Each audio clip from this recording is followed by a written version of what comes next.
Sanju tales. भुलक्कड़ बूढ़ा बूढ़ी।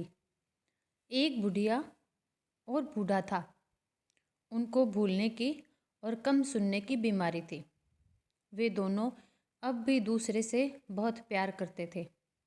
शहर से बाहर बनी झोंपड़ी खुशी खुशी अपने दिन व्यतीत कर रहे थे। बूढ़ा खुद को जवान समझता और बुढ़िया से कहता, मैंने 90 बसंत देख लिए हैं, अभी मैं 10 होलियां और खेलूँगा। मैंने शतक लगाना है, मुझसे पहले तूने आउट हो जाना है। पर सुन, अभी से मत खिसक जाना। बुढ़िया तुनक कर कहती, खिसके मेरे दुश्मन, अभी तो ढेरों काम पड़े हैं। चारों धाम की यात्रा करनी है, स्वर्ण मंदिर की यात्रा करनी है, हेमकुंड साहब जी जाकर मत्था टेकना है। ऐसे कैसे चले जाऊंगी? बूढ़ा चिढ़ाता और कहता, कान खोलकर सुन ले, यमराज मुझे नहीं ले जा सकता। मैंने सैकड़ा लगाकर ही दम लेना है। दोनों खूब बहस करते, बातें बनाते, बड़बड़ाते, एक दूसरे को खरी खोटी सुनाते। कौन बड़ा है कौन छोटा है ये पता नहीं चलता। पर कुछ ही पल में सब ठीक हो जाता। दोनों एक दूसरे के बिना रह भी नहीं पाते। बुढ़िया बूढ़े से कहती, आप मेरे सब कुछ हैं, आप हैं तो मैं हूँ। बूढ़े के सर पर बाल कम थे, आसानी से गिने जा सकते थे, मगर बूढ़ा बालों को संवारने में लगा रहता। हर जेब में एक कंघी रखता, जहाँ देखो कंघियाँ ही कंघियाँ रखी रहती। बूढ़ा शीशे के सामने ही खड़ा रहता, मौका मिलते ही सिर के बालों को जरूर रंगवाता, दाढ़ी भी रोज बनवाता, खुशबूदार पाउडर क्रीम लगाना नहीं भूलता। बुढ़िया भी कम नहीं थी, सजने संवरने का उसे बड़े शौक था। होठों की लिपस्टिक के भी क्या कहने, कपड़ों के रंग के हिसाब से लिपस्टिक लगाती, मगर अक्सर गड़बड़ हो जाती। बुढ़िया बाजार जाने लगती तो ताला लगा देती, यह भूल जाती कि बूढ़ा घर के भीतर ही है। बूढ़ा कभी ताला लगाना भूल जाता, वह सोचता कि बुढ़िया घर में ही है, जबकि बुढ़िया बाजार गई होती। कभी दोनों ही दूध ले आते तो कभी दोनों ही दूध नहीं लाते, यह सोचते कि दूसरा तो ले ही आया होगा। पर फिर भी दोनों के दिन मज़े से कट रहे थे।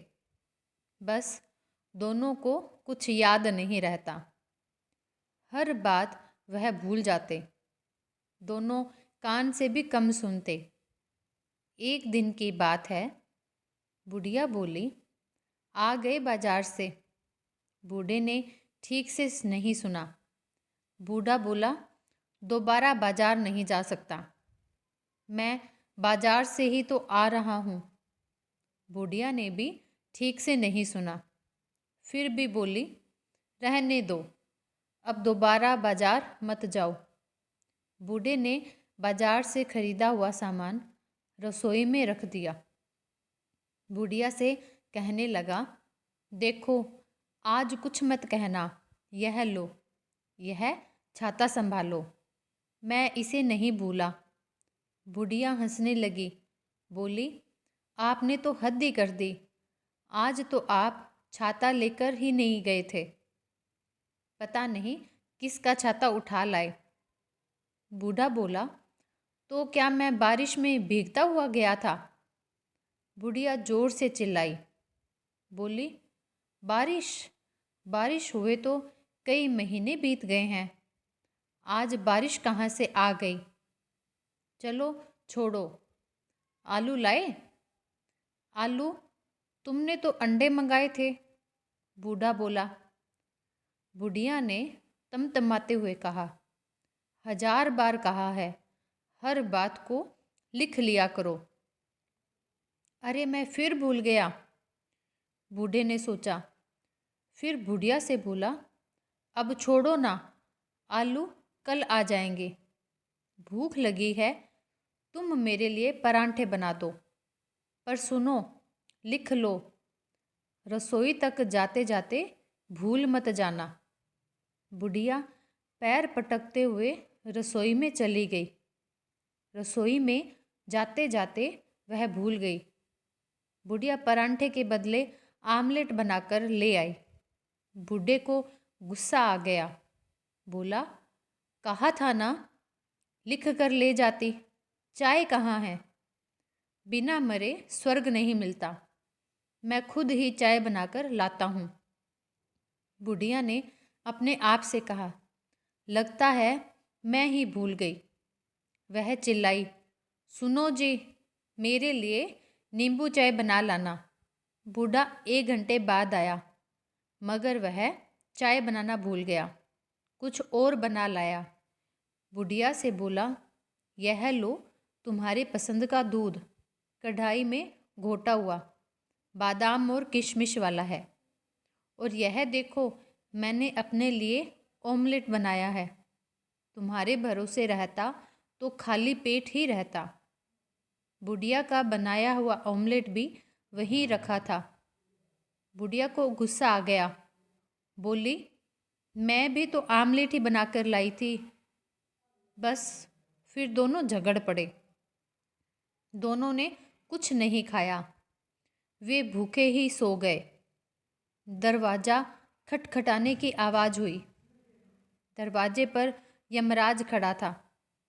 यमराज ने दरवाज़ा तोड़ दिया, अंदर आ गया। यमराज ने बूढ़े को जगाया। बोला, अरे उठो बूढ़े, चल यमलोक। बूढ़ा गिड़गिड़ाया, मैं कैसे जा सकता हूँ, अभी तो ढेरों काम पड़े हैं, इस बार की होली खेलनी है। यमराज ने बुढ़िया को जगाते हुए कहा, तो तुम चलो बुढ़िया।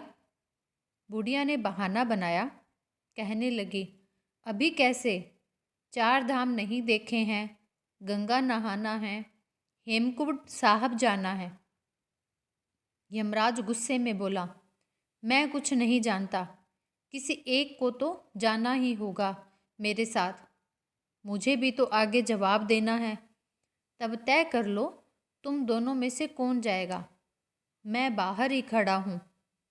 यह कहकर यमराज चला गया। बूढ़ा और बुढ़िया झगड़ने लगे, मगर इस बार की लड़ाई अनोखी थी। दोनों ही जिद करने लगे। बूढ़ा कहता, यमराज मुझे ले जाए। बुढ़िया कहती, नहीं, मुझे ले जाएगा।